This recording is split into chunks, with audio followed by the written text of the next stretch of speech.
Alhamdulillahi Rabbil Alameen, as-salatu was-salamu ala khatimin nabiyyin wa ala alihi wa sahbihi ajma'in, amma ba'd.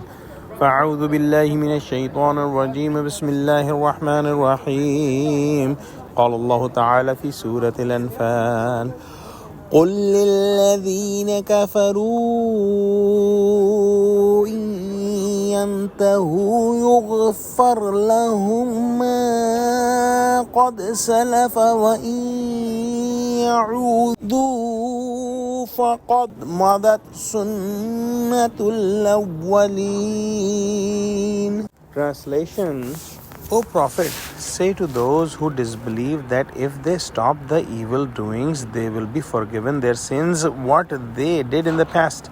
But if they persist in preceding practices, hostility, then it is already established what happened with former people who passed away. In the previous ayahs, we studied that Allah subhanahu wa ta'ala mentioned those disbelievers who spent their energy and wealth to stop people from Islam, to stop people from the truth, to stop people from the way of Allah. And Allah subhanahu wa ta'ala mentioned that these people will keep on spending, but they will end up in the eternal hellfire because of their actions. And in today's ayah, Allah subhanahu wa ta'ala is mentioning about His vast rahmah, about His vast mercy, and about His forgiveness, that even these kuffar who have been working against Islam, if they repent to Allah subhanahu wa ta'ala, if they do tawbah, and if they leave their disbelief and their hatred towards Islam and hatred towards the truth, Allah subhanahu wa ta'ala will forgive them if these people will follow the commandments of Allah and His Messenger sallallahu alaihi wasallam, and whatever sins they have done in the state of disbelief, Allah subhanahu wa ta'ala will forgive them.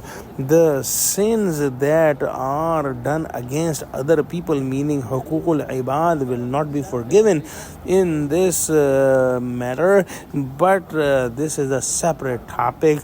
Wallahu alam. Allah subhanahu wa ta'ala has a sunnah that people who are disbelieving and working against the prophets, Allah subhanahu wa ta'ala send them the punishment. Or one explanation is given of this ayah that this is referring to the people of Badr who were the disbelievers and who were killed and given punishment. So if these people who are left alive after Badr among Quraysh and are disbelievers, if they continue to work against Muslims, they will be given punishment like the disbelievers of Badr were given punishment. Wallahu alam. Let's pray that Allah subhanahu wa ta'ala give us true understanding of Quran, connect us with the truthful people, and make us steadfast on the straight path. Ameen. Wa akhiru da'wana alhamdulillahi rabbil alameen. Wassalamu alaikum wa rahmatullahi wa barakatuhu.